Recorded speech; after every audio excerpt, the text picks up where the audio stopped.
Bonjour à toutes et à tous. Et merci Jésus d'être là. Et c'est un plaisir et un bonheur toujours de partager la parole de Dieu. Il y a un écho, je pense. Voilà. Donc, si vous vous rappelez, la dernière fois, j'avais parlé sur le combat spirituel. Donc aujourd'hui, ça sera la suite.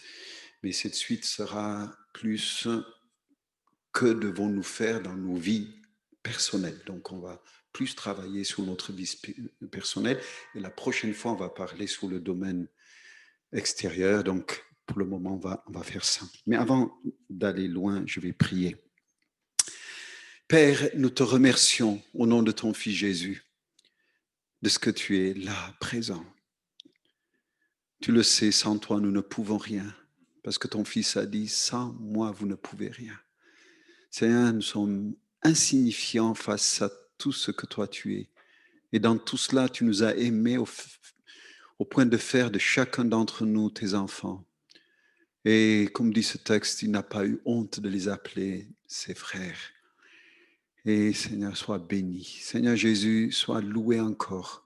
Merci pour ce temps que tu nous donnes. Merci de nous avoir permis d'être ensemble.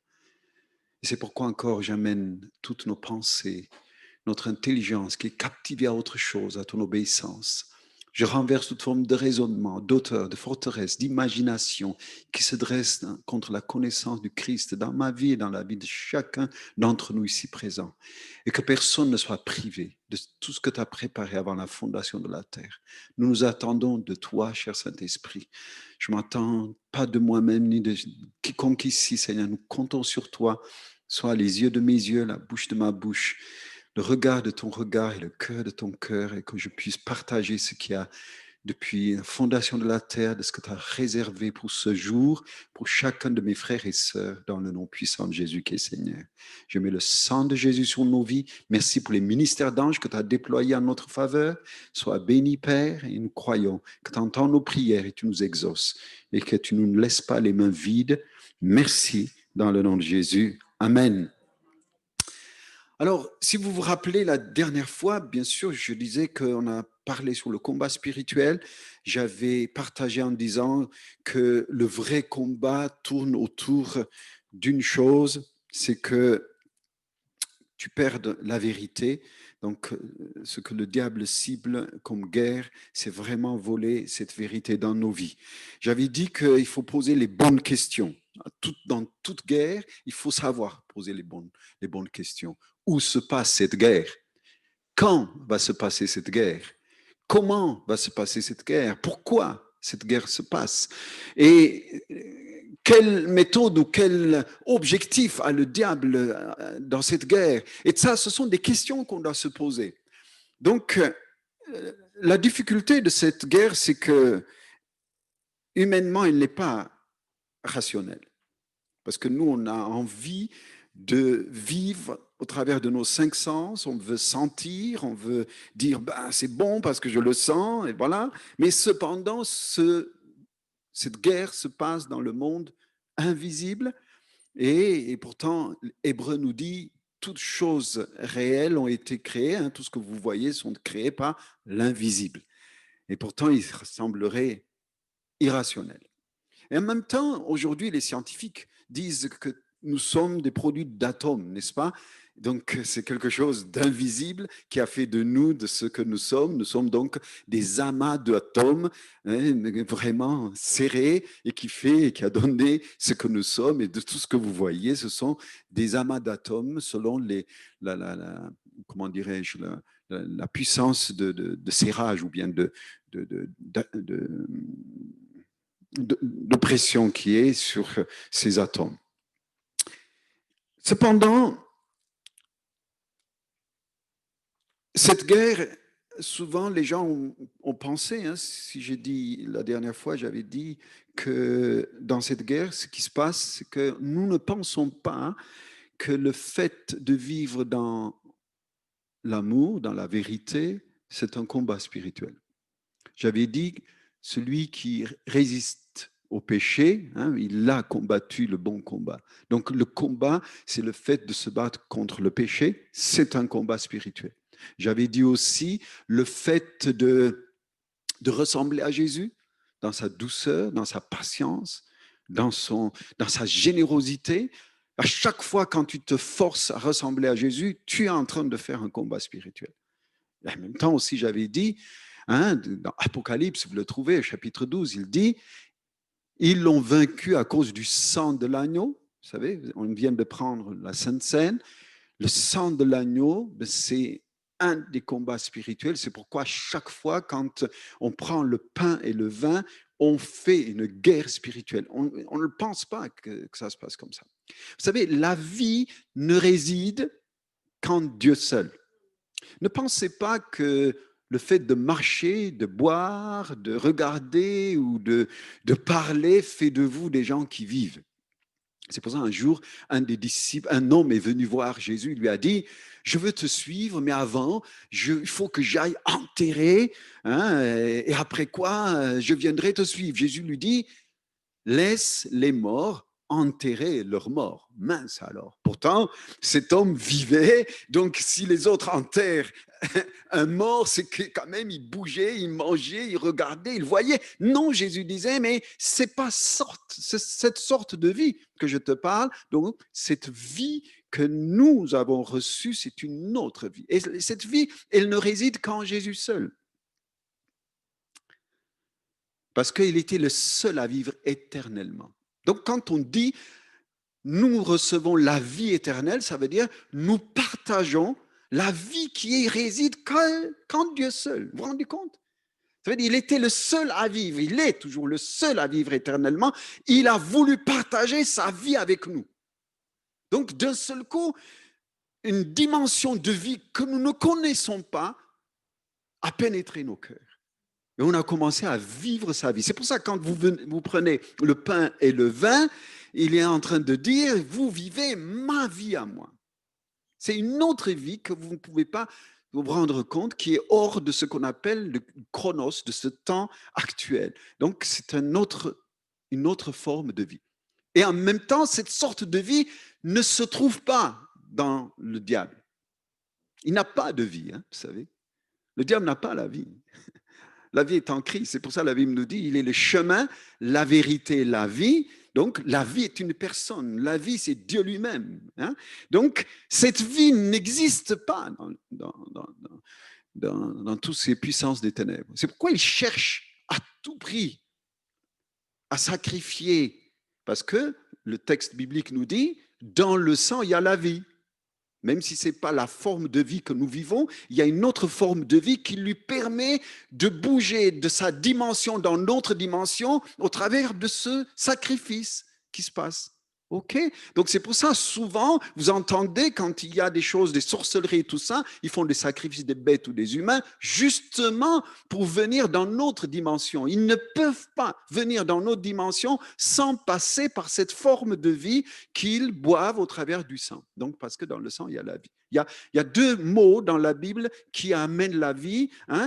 Sa parole, la parole et la vie. La mort et la vie sont au pouvoir de la langue. Ça veut dire, pour que les puissances des ténèbres soient attirées, il utilise donc deux choses. Donc, ça veut dire le sang ou bien ta parole. C'est les deux choses qu'il leur fait vivre dans notre dimension. Et c'est comme ça qu'ils trouvent la vie. Chaque fois quand tu grognes, que tu râles, que tu tapes des pieds, tu es en train de nourrir ces puissances des ténèbres, avoir la vie dans notre dimension. OK? Donc, il faut vraiment faire attention de ce qu'on dit. Le prophète nous dit, la mort et la vie sont au pouvoir de la langue. La mort et la vie, vous comprenez? Donc, la parole joue un rôle énorme. C'est pour ça qu'il nous dit, ils l'ont vaincu à cause du sang de l'agneau. Ça veut dire, d'un seul coup, quand tu prends le pain et le vin, tu rentres dans la dimension de Dieu et ces puissances ne peuvent pas t'attaquer. Parce que c'est une autre dimension que les démons ne peuvent pas atteindre. Donc, ça, ils l'ont vaincu. J'avais dit, une autre forme de combat spirituel aussi, c'est ils l'ont vaincu à cause de leur témoignage. Ça veut dire, chaque fois que tu témoignes de Jésus, chaque fois ta vie témoigne de qui est Dieu, chaque fois que tu vis dans l'honnêteté, dans la droiture, dans le pardon, je peux te garantir Ce témoignage que tu vis chaque jour fait en sorte que tu es vainqueur aussi, tu es en train de faire un combat spirituel. C'est pourquoi, souvent, quand vous essayez de témoigner à des gens, il y a des luttes. Oh, les gens sont angoissés, disent, ah, si je lui dis ça, qu'est-ce qu'il va penser? Si je lui dis ça, oh là là, si je lui parle de Jésus, il va me prendre pour une secte. Oh là là, je ne peux pas lui parler. Tout le temps, ces pensées nous traversent. Pourquoi? Parce qu'il y a un vrai combat dans le témoignage. Donc, c'est pour ça, quand chaque fois vous témoignez, vous faites un combat spirituel, sachez-le. Et après, j'ai dit, le quatrième domaine, c'est ils n'ont pas aimé leur vie au point de craindre la mort. Ça veut dire, la mort n'est pas seulement physique, la mort d'une relation, la mort de ce qu'on perd cette dignité ou cette estime des gens pour nos vies. Hein, quelquefois, on a peur que les gens ne nous estiment plus, alors on essaie de diluer les choses au lieu d'être vrai et de rester. Et non, il ne faut pas craindre la mort, il ne faut pas aimer sa vie au point de craindre la mort, nous dit le texte biblique. Donc, il faut vraiment, donc ce sont des combats spirituels. Il y a la cinquième forme de combat spirituel, c'est le plus important. Et pourtant, il faut que ces quatre que je viens de dire, ça veut dire le fait de ce que j'ai dit tout à l'heure, si quand ces quatre choses sont claires, la cinquième ou le sixième, je crois, ça va être le plus important. Et de cela que je vais parler, comment je vous ai donné le pouvoir de marcher sur les serpents, sur les scorpions, hein, sur toute la puissance de l'ennemi, rien ne pourra vous nuire. Et aussi, je vous ai donné, il leur a donné le pouvoir de chasser des démons. À mon nom, vous chasserez les démons. Ça, c'est vraiment le dernier outil de guerre. Vous comprenez?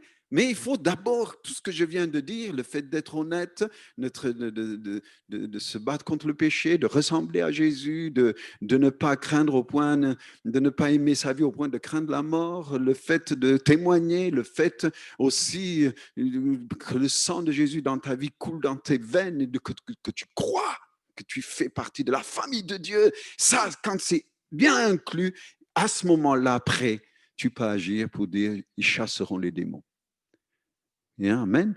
Vous vaincrez les scorpions, les puissances des ténèbres ne pourra rien contre vous. Et ça deviendra une réalité en 6e degré après cela. Donc, c'est de ça que je vais parler plus ou moins aujourd'hui sur ta vie, pour ta vie personnelle. Alors, qui est ton ennemi? On a une idée bizarre sur notre ennemi. Surtout, on a des superstitions concernant le diable et tout ça, parce qu'on a souvent vu des films fantastiques, on nous a parlé des fantômes, on nous a parlé des dragons. Aujourd'hui, c'est ça. Hein? Donc, toutes ces idées bizarres ont fait en sorte que les gens vivent dans la peur des démons. Dès que d'ailleurs on parle le domaine de délivrance, les gens, c'est comme s'ils tremblent. Et pourtant, Dieu veut nous expliquer bibliquement qu'on n'a pas à avoir peur. Il y avait une femme qui a dit une chose qui m'a beaucoup touché. Elle s'appelait Corinne ten Boom. Elle a dit ceci. Elle a dit, la peur que vous sentez ne vient que de la peur des démons. C'est eux qui ont peur. La peur que vous sentez ne vient que de la peur des démons. Et c'est vrai, elle a raison. Donc, les démons ont peur des gens qui comprennent la vérité. Les gens qui ont saisi le secret de la vérité, là, il a peur de ces gens. Donc, il se bat justement pour que tu ne saches pas d'abord qui il est et quel but il poursuit et comment il attaque ta vie et comment déjouer, donc aujourd'hui, comment déjouer cette guerre dans ta vie personnelle. C'est ça que je vais faire. Qui est ton ennemi? Il est donc nécessaire de commencer par examiner l'écriture parce que les mots utilisés en grec, souvent dans nos traductions, que ce soit en anglais comme en français, le mot par exemple démon, hein, et vous le trouvez plus de 60 fois. Hein, démonion, 60 fois, vous trouvez dans l'Évangile, dans les Actes et dans l'Apocalypse. Il y a d'autres expressions aussi qui est esprit impur, plus de 20 fois dans Luc, dans les Actes et dans l'Apocalypse.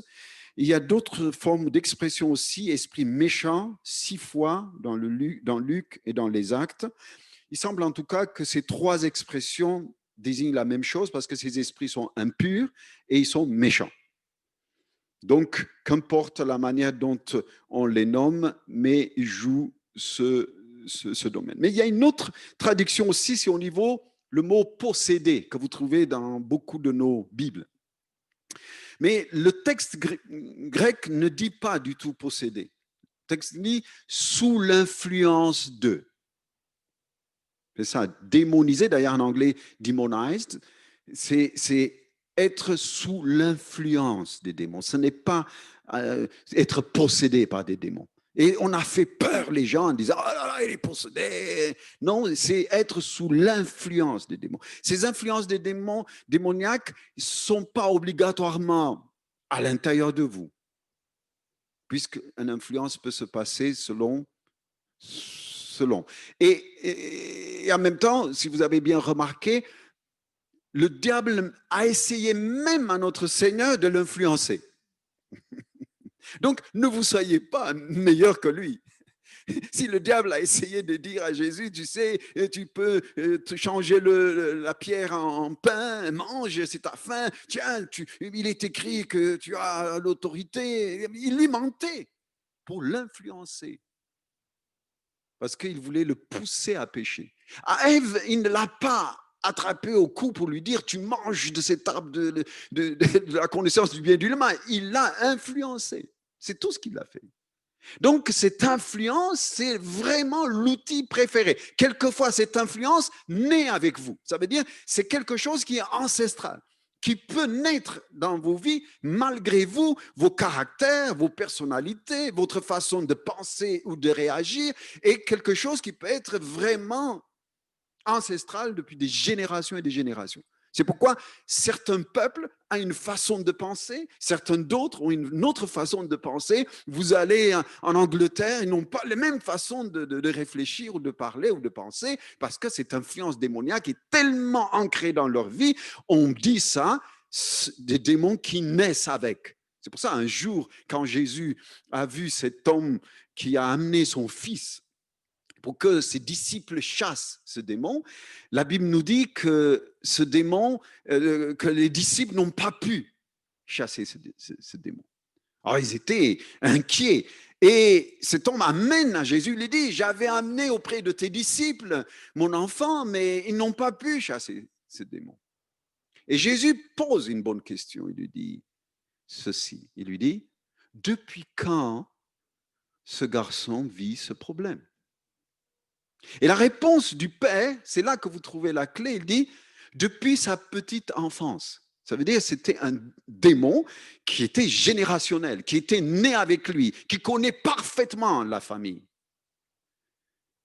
Et plus tard, quand les disciples sont venus lui poser la question, il leur dit, ce sorte, d'ailleurs il ne leur dit pas ce sorte de démon, il dit, ce sorte, parce qu'un jour, je vous expliquerai la différence entre les esprits sataniques et les esprits démoniaques, qui sont encore deux entités différentes. Mais en tout cas, je ne suis pas là-dedans. Mais simplement, ne sortent que par la prière et le jeûne. Ça veut dire qu'il faut vraiment frapper pour que quelque chose se passe. On en parlera tout à l'heure. On viendra comment ça se passe. Donc, cette peur qu'on a des démons, il faut que ça sorte de notre cœur. Parce que le nom de Jésus est au-delà de tout nom. Dans le siècle présent comme dans le siècle à venir, ça veut dire même ce que vous n'avez pas vécu et que vous allez vivre dans l'avenir. Toute une éternité. Dans Philippiens, il nous dit, tout genou fléchira sur la terre, sous la terre, dans les cieux. Toute langue confesse qu'il est Seigneur. On ne se rend pas compte la puissance du nom de Jésus-Christ que nous portons. Un jour, j'ai vu une petite vidéo d'un petit garçon de 10 ans qui priait pour sa mère et les démons étaient comme attrapés. Il disait, c'est à cause de lui que je vais partir. Et le petit, vous savez, il n'avait que 10 ans. Hein. Il disait, toi, démon qui tourmente maman, lâche-la au nom de Jésus. Et il ne lâchait pas ce petit. Et le démon disait, c'est à cause de ce petit que je quitte sa maman. Ma femme, elle était responsable dans une église en Grèce. C'est elle qui a été comme l'initiatrice de cette église. Elle me disait, dans leur petite église, il y avait un garçon qui se baladait dans la salle et qui embêtait tout le monde depuis des années. Des années. Et un jour, ce garçon est tombé par terre et les responsables sont venus pour chasser les démons. Ils ont dit, au nom de Jésus, tu sors, au nom de Jésus, tu sors. Et le démon qui était habitué dans le corps de ce petit parle en disant ceci, ce n'est pas à cause de vous que je quitte, mais c'est à cause de son frère et de sa sœur qui prient en Éthiopie. Mais attendez, il y a plus de 7000 kilomètres. Il n'y a pas espace-temps. Si on comprenait la puissance du nom de Jésus, on changerait de comportement et d'attitude. Et le démon en avait marre de vivre dans le corps de ce garçon à cause de la prière du frère et de la sœur de sa mère qui était dans un autre pays. Et le démon sort. Bon, les pasteurs ont chassé ce démon. Il est parti, mais il a raconté cette histoire en disant, c'est à cause d'eux que je pars parce que j'en ai marre. Ils me persécutent jour et nuit. Ils n'arrêtent pas à me tourmenter. Waouh! Waouh! C'est intéressant.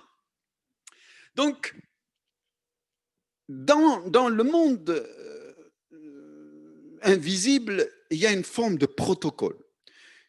Ce principe de gouvernement des ténèbres, c'est à l'époque de Jésus que cette chose a été, c'est comme si ça a été réservé pour que Jésus le fasse dévoiler. C'est Jésus qui a dévoilé qu'il y a un royaume des ténèbres au clair. Pourtant, dans l'Ancien Testament, vous n'avez pas remarqué, il y a eu des résurrections, il y a eu des multiplications de pain, et la mer Rouge s'est séparée en deux, ils ont traversé, il y a eu les cailles qui sont tombées, et il y a eu des mannes qui sont venues. Malgré tout ce que vous pouvez lire dans l'Ancien Testament, vous ne trouvez nulle part concrètement concernant le royaume des ténèbres vraiment éclairé et sorti en lumière quand que Jésus était sur cette terre.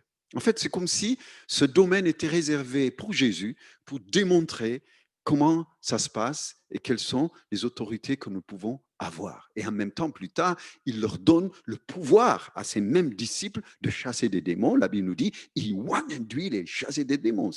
C'est intéressant. Donc, ce domaine était bien caché. Mais dans ce gouvernement qu'on appelle le royaume des ténèbres, il y a une forme de hiérarchie et aussi de ce qu'on appelle un protocole.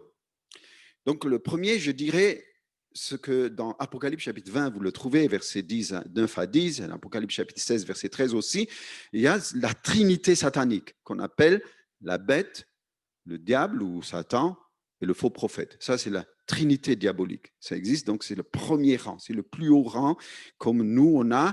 Vous savez, le diable toujours copie sur Dieu. Hein. Nous, on croit à la trinité de Dieu, le Père, le Fils et le Saint-Esprit. De même, le diable a sa combinaison trinitaire qui est la bête, le diable et le faux prophète que vous trouvez dans Apocalypse. Deuxième, il y a ce qu'on appelle les principautés. Vous trouvez dans Éphésiens, non? Les puissances, les dominations ou les seigneurs qui contrôlent certaines parties de l'univers et de ce monde. Et c'est deuxième niveau, vous le trouvez dans Éphésiens chapitre 6, verset 13, dans Apocalypse chapitre 9, verset 1, Luc chapitre 10, verset 18, hein, où un tiers des étoiles sont tombées du ciel. Donc, un tiers des étoiles ont suivi le dragon, nous dit. Donc, ça veut dire qu'il y a eu une partie de l'univers, y compris le monde, et sous cette autorité. Donc, le diable n'a pas d'autorité sous ses principautés et ses puissances. OK? Il y a troisième niveau, troisième rang qu'on appelle les démons continentaux. Les démons continentaux, c'est dans Jean chapitre 12, verset 31, le prince de ce monde, il nous dit, mais ils sont en charge de surveiller les continents. C'est pour ça, chaque continent a une mentalité différente. Vous allez en Afrique, Ça n'a pas du tout les mêmes mentalités de l'Europe, ni de l'Asie, ni de l'Amérique du Sud, comme l'Amérique du Nord et aussi l'Australie. Chaque continent est surveillé par ces démons qu'on appelle les démons continentaux. Et c'est eux qui surveillent. Ils surveillent les gens, ils surveillent donc l'influence, ils surveillent et aussi l'influence. Chaque fois quand vous voyez le mot principauté, prince, principauté, ça veut dire celui qui inculque des principes. OK? Donc, c'est pour ça, ces principautés inculquent des principes, inculquent des façons de penser et de se mouvoir et de vivre. OK? Il y a un quatrième niveau de ces puissances des ténèbres qu'on les appelle les démons superviseurs qui reçoivent leur direction ou leurs ordres des démons continentaux. Ça veut dire ils s'occupent des villes, des villages. C'est pour ça qu'on dit, oh là là, les Aveyronnais sont comme ça, oh les Parisiens sont comme ça, parce que chaque ville aussi a son comment dirais-je, dominateur qui tient la mentalité, les pensées des gens. Et les comportements selon les villes, selon les cantons, selon les villages, selon les régions, c'est totalement différent. Et vous allez d'un village à un autre. Un jour, un homme témoignait d'une histoire intéressante. Il racontait, quand il témoignait un endroit, les gens se donnaient au Seigneur, et il y avait une autre ville juste à côté. Dès qu'il traversait la rue pour aller témoigner de l'autre côté, c'était le ciel fermé. Les gens n'écoutaient pas l'évangile. Il était choqué, il a dit, mais je ne comprends pas. Pourtant, c'est une rue qui les séparait. Ça veut dire, le démon territorial de l'autre côté de la ville avait une autre forme d'agir et les gens étaient sous son emprise de l'autre côté et ceux qui étaient de ce côté étaient touchés par le Seigneur. C'est incroyable comment ça se passe. Et c'est pas rationnel, n'est-ce pas? Mais pourtant, ce sont des choses qui se passent. Un Français ne raisonne jamais comme un Suisse. Hein? N'est-ce pas? Donc, les démons qui supervisent, vous trouvez dans Éphésiens chapitre 2, verset 2, dans lesquels vous marchez autrefois selon les trains de ce monde, selon les princes de la puissance de l'air. Donc, ces démons tiennent ce qu'on appelle, ils sont dans la mer, ils sont dans le ciel, et aussi ce qu'on appelle sur la terre. Donc, ces démons essaient de contrôler tout ce domaine. C'est pour ça que quelquefois, l'électronique, ça ne marche pas. L'autre jour, on avait un Zoom. D'un seul coup, ça ne marchait plus. J'ai dit, toi, prince de l'air, tu arrêtes de te troubler cet appareil. Ça s'est arrêté net. Net. Parce que ces princes de l'air contrôlent, vous savez, il n'y a pas, quelquefois, il n'y a même pas, il n'y a pas de, comment dirais-je, il n'y a pas de fil, n'est-ce pas? La radio que vous écoutez, c'est des ondes. Et ces puissances arrivent à attaquer les zones, les ondes électriques, les ondes, tout ce qui est de communication. Après, il y a ce qu'on appelle les démons chefs, qui sont un peu, selon donc, dans nos villes et dans nos villages, comme je disais, dans Marc chapitre 5, verset 9, le Guadarénien, hein, c'était un endroit où ce chef disait, va-t'en, on ne te veut pas chez nous, sors de chez nous, ils lui ont dit à Jésus, et pourtant, il venait de chasser les démons, il ne pouvait. Et il ne le voulait pas parce que ces esprits, il a vu d'ailleurs, dès que Jésus arrivait, lisez le texte, c'est étonnant, hein, c'est dans Marc chapitre 5, verset 9, mais avant, Marc chapitre 4, vous lisez, vous allez être étonné qu'il y a eu des tempêtes. Et Jésus était dans la barque. Les démons savaient qu'il allait venir dans leur territoire. Ils ont provoqué la tempête, tout ce qui est ce qu'on appelle la nature, elle peut être perturbée par eux. Vous trouvez dans Job aussi, hein? Job, Satan est rentré et il dit au Seigneur, ben oui, si tu le protèges, comment je peux faire? Il lui dit, va, ne touche pas à sa vie, mais touche tout ce que tu veux. Ben, il est parti d'abord provoquer le vent, il y a eu des tempêtes, donc même influencer des voleurs pour venir piquer tous les biens de ces enfants, des tueurs, des meurtriers qui avaient comme influencé pour que ces gens viennent tuer les enfants de Job. C'est étonnant hein, quand vous lisez l'influence que ces démons peuvent avoir. Mais le pouvoir que vous avez est infiniment plus puissant. C'est ça que j'aimerais que vous le sachiez. C'est ça que j'aimerais que vous compreniez. Et quand, dans Éphésiens, il nous dit, normalement, les ministères sont là pour équiper les saints. Moi, c'est ça que je veux. Que personnellement, chacun d'entre vous soyez équipé pour se battre, pour ne pas pour ne pas vivre dans la crainte ou de dépendre d'un spécialiste. Mais non, il veut que Dieu, que chacun de vous soyez des vrais guerriers et que vous vous battiez, vous compreniez comment ça fonctionne. Maintenant, le sixième que je vous parle, c'est le plus dangereux. C'est le plus petit, mais le plus efficace. Les sixièmes démons, on les appelle des démons juniors. Ils ont pour charge à suivre chaque individu. C'est leur travail. Chaque individu, qu'il soit riche, qu'il soit pauvre, qu'il soit éduqué, pas éduqué, qu'il soit homme ou femme, enfant, il poursuit pour faire quoi, vous savez? Pour tourmenter, pour influencer, suivre chaque individu et se connecter à son intelligence. Vous vous rappelez la dernière fois que je vous avais dit? La guerre se passe où? Sur le lieu crâne. D'ailleurs, Jésus est mort où? Au mont Golgotha. Le mot Golgotha veut dire le lieu crâne. Mais pourquoi on appelait le mont Golgotha? Parce que, d'après les théologiens, ils disent quand David a décapité Goliath, sa tête a été enterrée à cet endroit. Donc c'est pour ça, Golgotha, le lieu où on a enterré le crâne de Goliath. Donc le lieu crâne, la pensée, l'intelligence. L'intelligence, c'est un domaine le plus important que ces petits démons tiennent les gens. Prenez pas, en même temps, réfléchissez. Chacun d'entre nous, on est le fruit de la prière de quelqu'un. Il n'y a personne ici qui a rencontré Jésus parce qu'il était saint. Chacun d'entre nous, quelqu'un a supplié le Seigneur pour que notre intelligence s'ouvre et pour qu'on comprenne le secret de l'évangile. Même les 12 disciples, Jésus a dû prendre 40 jours pour les choisir, bien sûr, mais jeûner, prier pour que leur intelligence s'ouvre. Les 12 ont pu pénétrer dans cette compréhension du monde, du ciel, grâce à la prière de Jésus. Et nous aussi, tous, on est le fruit de la prière de quelqu'un. C'est pour ça, notre intelligence, que vous le vouliez ou pas, c'est le lieu de bataille le plus puissant qui existe.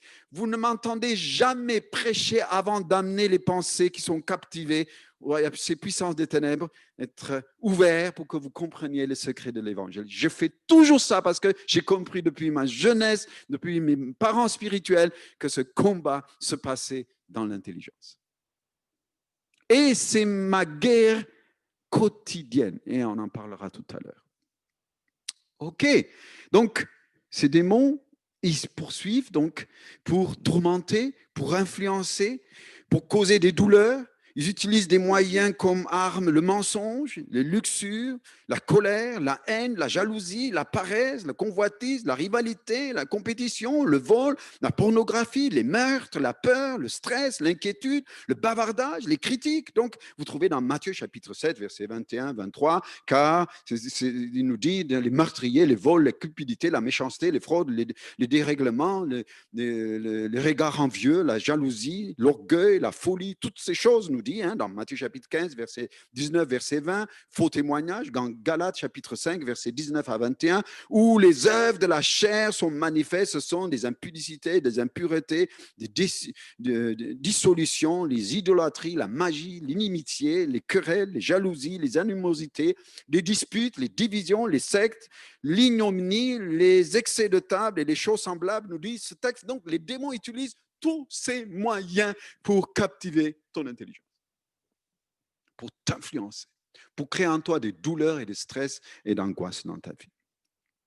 Donc, les instruments souvent qu'ils utilisent, ce sont comme toutes les formes de communication que nous utilisons, hein, Internet, téléphone, les journaux, les films, les dirigeants, la fornication, la musique, c'est des foules poursuivent les musiciens, des foules. Vous vous dites, mais qu'est-ce qui se passe? Pourquoi les gens ils sont comme ça? Ce sont les moyens que le diable utilise pour capturer votre intelligence. Parce qu'il sait, si Jésus est venu sur cette terre, c'est que la vie d'ici-bas, juste 50, 60, 80 ans, allez, pour le plus robuste. Maintenant, on arrive à 110 ans. Hein? Donc, et alors, ce n'est qu'une goutte d'eau face à l'éternité qui t'attend. Mais le diable hypnotise les gens et garde les gens sur des choses inutiles d'ici-bas pour que tu ne réalises pas qu'il y a autre chose de l'autre côté. Donc, c'est ça le but qu'il met dans les cœurs des gens. Que cible-t-il dans cette guerre, le diable? Donc, la deuxième chose. La vérité qui est dans les cœurs des chrétiens. C'est ça qu'il cible. La vérité. La vérité, voyez-vous, malheureusement, il ne veut pas que tu crois totalement au mensonge. Il sait que tu ne vas pas croire au mensonge. Le diable le sait. Mais par contre, te faire douter de la vérité, ça, c'est bon. Jamais le diable ne ment en totalité que de mensonges. Regardez, à Ève, il ne lui a pas dit que le fait de prendre l'arbre de la connaissance du bien et du mal, qu'elle serait comme Dieu. Il ne lui a pas menti, puisque plus tard, vous lisez dans le texte, que Dieu lui-même, il dit, ils sont devenus comme l'un d'entre nous pour connaître le bien et le mal. Donc, il a dit vrai, hein? Mais pourtant, il lui dit autre chose qui est un mensonge. Il lui dit, tu ne mourras pas. Là, c'était un mensonge. Donc, la vérité est toujours diluée quand le diable s'approche. Elle n'est pas totalement mensonge, elle n'est pas totalement vérité. Donc, elle est un peu diluée et cette vérité qu'il combat. Qu'il veut que tu doutes de la vérité. Pilate, un jour, a posé la question à Jésus. C'est quoi la vérité? Il lui dit, qu'est-ce que la vérité? Quand Jésus lui dit, je suis venu rendre témoignage à la vérité. Il dit, qu'est-ce que la vérité? Dommage. S'il avait écouté, peut-être nous aussi, on allait bénéficier de la réponse que Jésus allait lui donner. Cependant, il a juste dit qu'est-ce que la vérité? Il est parti et la Bible nous dit ceci. Mais pour nous, la vérité, il faut qu'elle soit liée à la réalité. Ça veut dire qu'il faut qu'on ait 5 sens. C'est pour ça les magistrats, pour eux, la vérité, il faut que ça soit quelque chose de concret. N'est-ce pas? Jamais ils ne font. Donc, ils ne jugent sans qu'il y ait des faits. Donc, pour nous, la vérité, ce sont les faits réels qu'on appelle. Mais en tant que chrétien, il faut que tu saches que la réalité existe, mais elle est dominée par la vérité. La vérité n'est pas une philosophie. La vérité n'est pas une idée. La vérité n'est pas une doctrine. La vérité est la personne de Dieu lui-même. C'est pour ça que Jésus a dit, je suis le chemin, écoutez bien, je suis la vie, dit Jésus, je suis la vérité, je suis le chemin, la vérité et la vie. Nul ne peut venir au Père si ce n'est que par moi. En fait, le chemin n'est pas d'ailleurs, ce n'est pas la destination finale, le chemin ce n'est que ce cheminement qui nous amène à cette destination. Mais si tu as une fausse adresse, c'est fini. Donc, Jésus dit, je suis le chemin. Mais il faut que la vérité appuie ce chemin. Je suis la vie. La vérité, il faut qu'elle appuie la vie. Qu'est-ce que c'est la vie? Tenez. Chacun d'entre nous, un jour, quelqu'un disait, si tu veux changer ta vie, change ta pensée. Moi, j'ai dit un peu plus. J'ai dit, si tu veux changer ta vie, change ce que tu as cru comme vrai dans ta vie. Ça veut dire, ta vie n'est que l'addition des choses que tu as crues comme vraies concernant les finances. Si je te parle de bonheur, ton bonheur n'est pas ce que j'appelle bonheur. Moi, un bon gâteau de forêt noire, c'est mon bonheur. Et toi, ça peut être juste un voyage à un autre pays, ce sera ton bonheur. Vous comprenez? Nos vérités de bonheur n'ont pas du tout le même sens. Parce que tout ce que tu as cru comme vrai définit ta vie. Donc, Jésus dit, c'est la vérité que je suis seul qui va définir ta vie. C'est la vérité que je suis seul qui te montrera le chemin qui t'amène au Père. Il n'y a pas d'autre moyen. Il y aura des vérités qui te semblent vérités, mais qui ne le sont pas. OK? Donc, elle réside qu'à une personne. C'est la personne de Jésus que cette vérité réside. L'homme ne peut pas posséder la vérité, car la vérité n'est pas une idée, une doctrine, une philosophie. Dieu lui-même est la vérité. Jean chapitre 14, verset 6, qui dit, Jésus dit, je suis le chemin, la vérité et la vie. Dans un autre passage, Jean chapitre 8, verset 32, nous dit, vous connaîtrez la vérité et la vérité vous affranchira. Dans Jean chapitre 1, encore Jésus dit, la grâce et la vérité ont été révélées par Christ, sont venues par lui, toujours.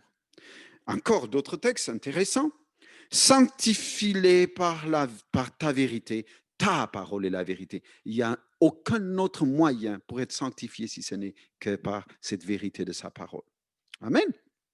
Encore, 2 Thessaloniciens, chapitre 2, verset 10. Et avec toute la séduction de l'inquiétude pour ceux qui périssent, parce qu'ils n'ont pas reçu l'amour de la vérité.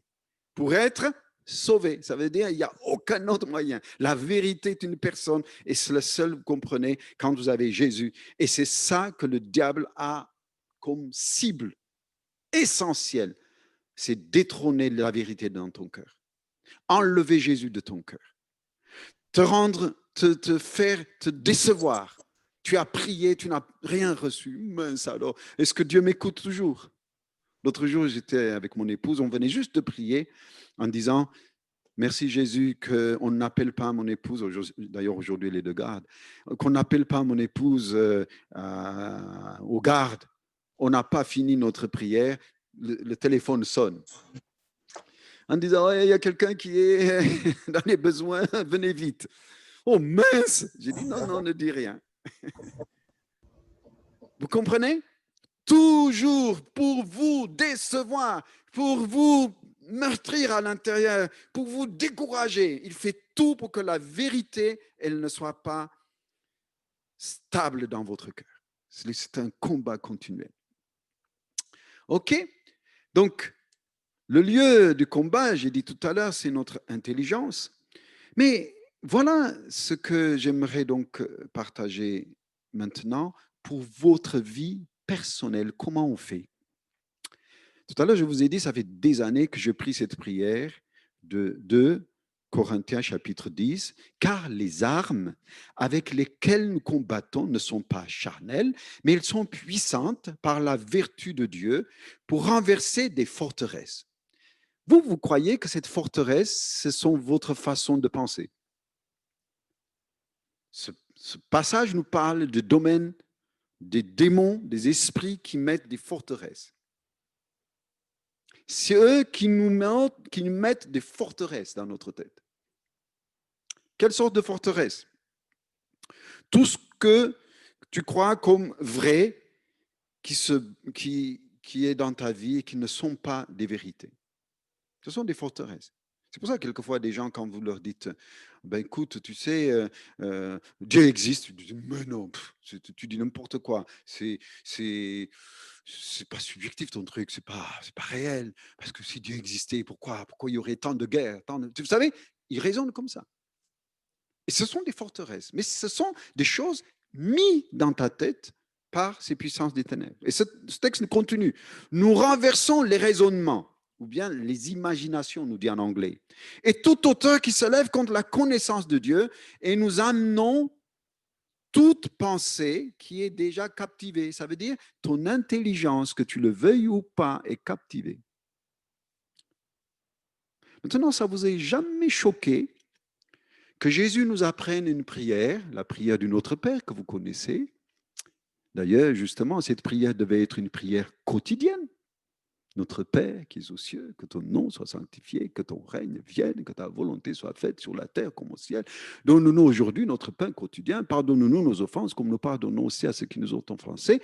Maintenant, écoutez bien. Ne nous laisse pas entrer dans la tentation. Délivre-nous du malin. D'ailleurs, dans certaines traductions, c'est du mal. Tu parles. C'est du malin. Comment ça se fait que Jésus nous demande une prière quotidienne s'il n'y avait pas une guerre quotidienne? D'ailleurs, si vous lisez comme il faut ce texte, il ne nous dit pas ceci, il nous dit tout simplement, ne nous laisse pas le diable nous influencer. En fait, si vous, ne nous induit pas la tentation. Qu'est-ce que c'est une tentation si ce n'est une influence? Ne laisse pas le diable, Seigneur, s'il te plaît, m'influencer. Délivre-moi de ces mensonges. Ça doit être ta prière quotidienne. Tout au long de ta vie, tu vis 85 ans, ben 85 ans. 24 heures sur 24, 7 jours sur 7, 365 jours sur 365 jours, c'est ton combat quotidien. Il faut que tu saches ça. Ça veut dire, il faut que tu amènes toujours. Moi, le matin, je me lève, je dis, Seigneur, j'amène mes pensées. C'est mon intelligence qui est attaquée. Maintenant, ça vous est jamais arrivé d'entendre des voix tout le temps dans votre tête, malgré que vous ne voulez pas penser? Je dis, tais-toi, tu arrêtes de parler dans ma tête. C'est un ordre. Ça s'arrête. Essayez-le, vous allez voir. Et c'est ça que je veux aujourd'hui vous apprendre, comment se battre. Ma mère spirituelle, il y avait une chose qui me choquait. La première fois, je vous ai raconté cette histoire. J'étais invité chez elle. Il y avait papa, bon, maman, bien sûr, et les enfants qui étaient là. On était là ensemble. Et d'un seul coup, elle dit, tais-toi, Satan, menteur. Elle se lève, elle s'en va. Waouh! Je lui dis, oh, le pauvre mari, là, il lui dit rien. Elle lui dit, tais-toi, menteur. Vous savez, moi, j'étais là. Je ne comprenais pas. Pour moi, ce n'était pas du tout rationnel. Mais tout ce qui se passait dans sa tête, elle entendait le diable parler. Tout ce qui se passe, qui accuse, qui culpabilise, qui te dit tu es un vaurien, oui, je suis nul. C'est lui qui est nul, c'est pas toi. Oui, tu es nul, tu lui dis. Si vous dites tu es nul, c'est toi qui es nul, c'est pas moi. Moi, je suis intelligent parce que l'intelligence de Dieu est en moi. Apprenez à se battre dans votre intelligence. C'est quotidien. Alors, il y a 3 choses qu'on peut faire pour se battre dans notre intelligence. La première chose que je fais toujours, j'attaque toutes ces puissances sataniques qui parlent. Je le dis au nom de Jésus-Christ, vous qui êtes personnel, comme ancestral, ne pensez pas que les démons sont toujours chez les autres. Croyez-moi, commencez par vous. Parce qu'ils vous influencent comme il faut, plus que vous le pensez. Je le fais pour moi chaque jour. Depuis des années que je chasse des démons, je le fais chaque jour pour ma vie. Taisez-vous, arrêtez, que le Seigneur vous réprime, laissez-moi tranquille. Arrêtez de me dire ces choses. Non, je réussirai dans tout ce que j'entreprends. Oui, ce que je fais est de mon Seigneur. Tais-toi, menteur, qui accusera les élus de Dieu? Ferme-la au nom de Jésus-Christ. Je lui dis ça. Et oui. Vous comprenez? Hein? Tais-toi, je lui dis. Je ne mets pas. Donc, ce que je fais, j'attaque. Dès que d'abord j'attaque. La deuxième chose que je fais, je sépare mon intelligence de son influence. Pour ça, ce texte nous dit, lisez-le, il dit ceci. Amenez toute pensée captive, qui est captivée, ok, à ces puissances des ténèbres, à l'obéissance de Christ. Comment tu fais? Tu dis, toi qui veux me captiver, je te sépare de mon intelligence et j'appelle maintenant mon intelligence à être soumis au Seigneur. OK? Deuxième chose à faire, à séparer. Troisième, je dis, à fatiguer ces démons. Fatiguez-les. Ça peut prendre des mois, quelquefois des années pour qu'ils arrêtent de vous tourmenter, de vous tyranniser. Apprenez à les fatiguer en disant, au nom de Jésus, je ne te lâche pas. Que le Seigneur te réprime. Que le feu de Dieu te brûle. Toi qui me poursuis personnellement, ancestralement, toi qui me poursuis jour et nuit pour voler mes finances, pour voler mes relations, pour voler mes émotions, pour attaquer mes émotions, pour attaquer mon corps physique, pour attaquer tout ce qui est la compréhension du domaine spirituel. Que le Seigneur te réprime. Que le feu de Dieu te brûle. Apprenez à les fatiguer. Il y a un moment, comme je vous ai raconté de ce petit garçon, quand il a dit « C'est pas à cause de vous que je quitte, c'est à cause de ses frères et sa sœur qui me tourmentent, je sors. » Et à la fin, ils vont finir par vous quitter. C'est pour ça, le pouvoir vous est donné personnellement. Vous pouvez le faire pour vos propres vies. Vous n'avez pas besoin que quelqu'un exerce le ministère pour que vous soyez délivrés. Vous pouvez le faire. C'est à votre portée. Les démons ont peur de vous. Ils ne veulent pas que vous connaissiez cette vérité. Ils ne veulent pas que vous vous battiez pour vos propres vies. Mieux encore, pour vos membres de famille, pour vos églises. Je suis à combien de kilomètres de l'église de Millau? Je suis toujours pasteur principal là-bas. Je suis à 200 kilomètres. Comment je fais? J'ai appris à me battre. Pour moi, il n'y a pas espace-temps. Je dis, tu ne toucheras pas le peuple de Dieu. Tu t'approcheras pas. Tu laisses le peuple de Dieu, que le Seigneur te réprime. Je te punis. Tu es puni parce que le texte nous dit, ils l'ont puni. Hein? Captive, l'obéissance de Christ. Nous sommes prêts aussi à punir toute désobéissance. Ça veut dire que le feu de Dieu te brûle. Ça veut dire, je te punis. OK? Faites ces exercices dans cette semaine qui vient. Vous allez voir la différence dans vos vies. Je vais vous donner d'autres secrets. Ces démons, ce n'est pas souvent les démons qui viennent d'extérieur qui vous attaquent. Dans Ecclésiaste chapitre 10, verset Ecclésiaste, dans Ecclésiaste chapitre 10, verset 20, ne maudis pas un roi même dans ta pensée, ni le riche dans la chambre à coucher, ne maudis pas un riche, car l'oiseau du ciel en emporterait l'écho, l'agent ailé redirait ce que tu as dit. Ces puissances démoniaques qui vous connaissent tellement, ils savent comment vous irriter. Chaque fois avec ma femme, si elle a un rendez-vous, c'est ce jour-là, vous n'avez pas remarqué? C'est ce jour-là que vous avez plein de trucs. Ne croyez pas que c'est naturel. Parce que ces démons vous devancent, ils disent, je vais l'irriter, je vais l'agresser. Vous voir triste, c'est leur nourriture. Vous voir pleurer, c'est leur nourriture. Vous voir dans l'angoisse, dans l'échec, c'est leur vie. Donc, comme ils vous connaissent parfaitement quel endroit il faut appuyer, si c'est l'heure qui vous embête, ben ils vont appuyer sur ça pour que vous soyez tout le temps embêté sur l'heure. Si c'est les critiques qui vous embêtent, ben vous allez être critiqué partout. Partout. C'est pour ça que je dis, je ferme ta bouche, tu m'entends? Tu ne parleras pas de moi. Que le Seigneur te réprime. Je te rends sourd, aveugle, muet, sans action. Que le Seigneur te réprime au nom puissant de Jésus-Christ. Tu arrêtes ton activité, tu m'entends? Tu ne parles plus de moi. À quiconque que ce soit. Apprenez à prendre autorité, mes amis. Ça marche. Faites ces exercices. C'est à votre portée. Ce n'est pas réservé qu'au ministère. Ce n'est pas à Téphérique, c'est réservé. C'est à chacun d'entre vous. C'est le but que Dieu, après, toi qui se vole tout le temps, tes finances sont volées tout le temps. Au lieu de dire, Seigneur, mais pourquoi moi je ne m'en sors pas financièrement? Apprendre de dire, Satan, tu me dois avec dommages et intérêts. Tout ce que tu m'as volé, pas seulement personnellement, ancestralement, depuis des générations. j'arrache de tes griffes. Tu ramènes tout ce qu'il me doit. Tout ce que tu m'as volé. Apprenez à le menacer. Que ce ne soit pas lui qui vous menace tout le temps. C'est quand que les chrétiens vont se lever et se battre le bon combat de la foi. C'est quoi ce combat, le bon combat de la foi que Paul parlait à Timothée? C'est quoi? Dites-moi.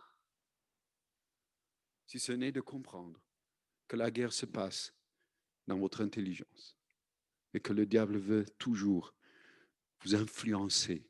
Et il va dire dans la bouche des autres, par les yeux des autres, par les regards des autres, par les propos des autres, pour que vous soyez amoindris, pour que vous soyez, comment elle peut penser ça de moi? Non, elle ne passe rien de toi, elle a été influencée. C'est pour ça, ta guerre n'est pas contre la chair et le sang. Quand Éphésiens chapitre 6 nous dit, notre guerre n'est pas contre la chair et le sang, mais prenez-le directement, ce texte. Prenez-le à la lettre, ce texte. Je n'ai aucun problème avec personne, parce que je sais celui qui habite derrière les gens. Je sais celui qui les influence pour qu'ils pensent des choses négatives, pour qu'ils disent des choses injustes sur ma vie. Et c'est à ta portée. Amen. Donc, voilà ce que je voulais aujourd'hui vous communiquer. On va se lever si vous voulez bien. J'avais plein de choses à dire, mais ce n'est pas grave. Ça sera la prochaine fois. Amen.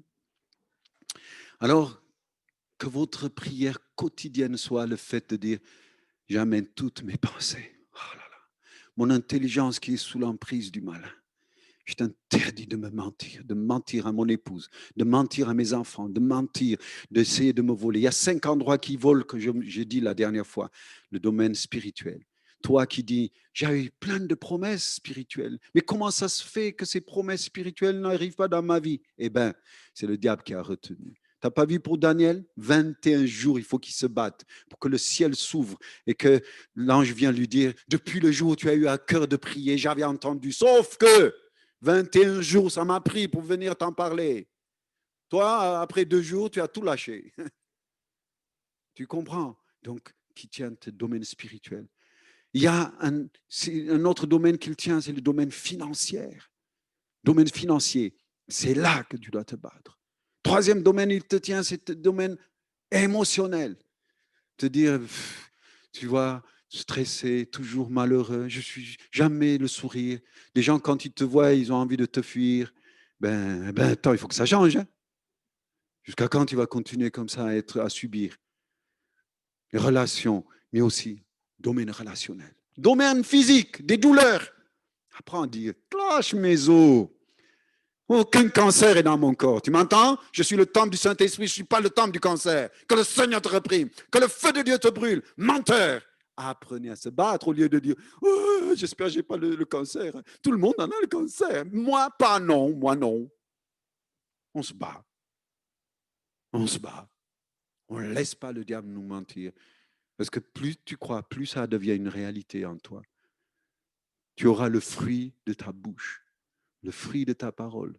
Tu donnes vie à ces puissants des ténèbres par ta bouche. Et on va arrêter à faire ça. OK?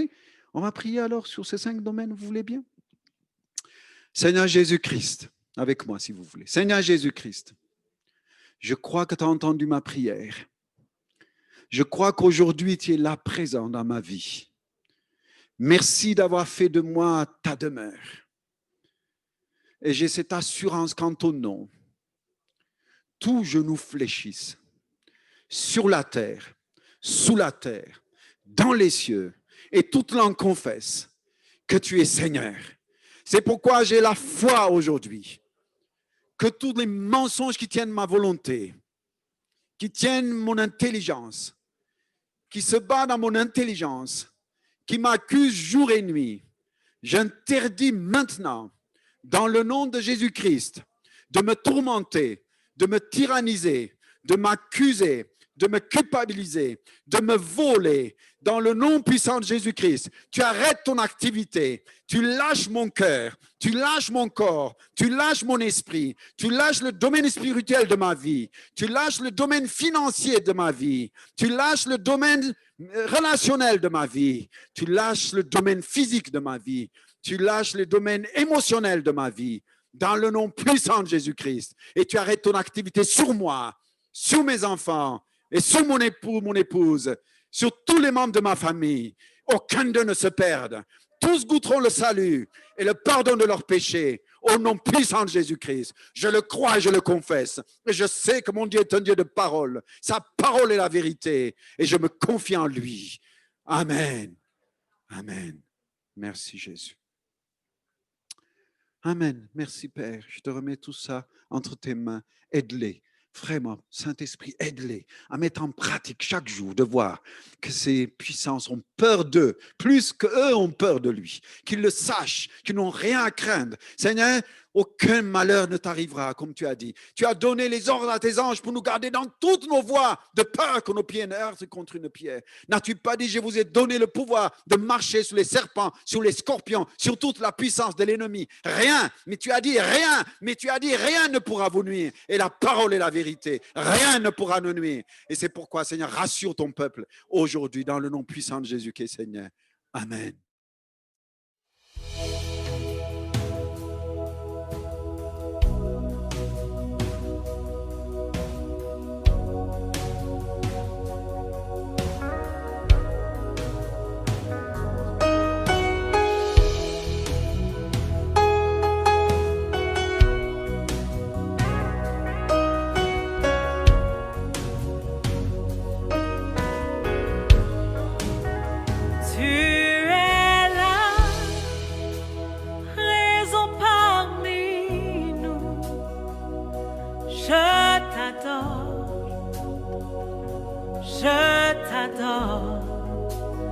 Tu es là, agissons parmi nous. Je t'adore, je t'adore. Tu es là, présent parmi nous. Je t'adore, je t'adore. Tu es là, agissons parmi nous. Je t'adore, je t'adore. Hey, tu ferais un chemin au Père des miracles. Tu tiens tes promesses, lumière dans les ténèbres. Mon Dieu, c'est ce que tu es. Oh yes, tu ferais un chemin au Père des miracles. Tu tiens tes promesses, lumière dans les ténèbres. Mon Dieu, c'est ce que tu es. Tu es là, présent parmi nous. Je t'adore, je t'adore.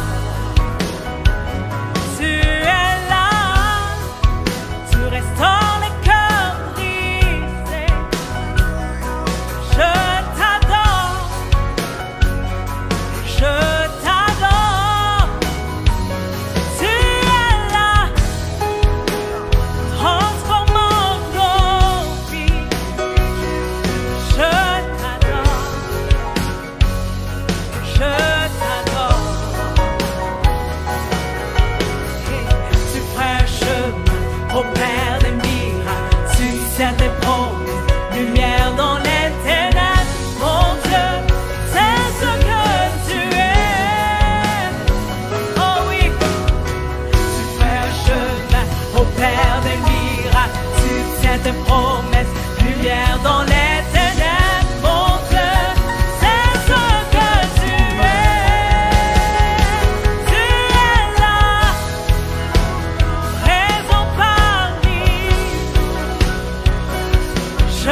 c'est ce que tu es. Dieu des miracles, mon Dieu, C'est ce que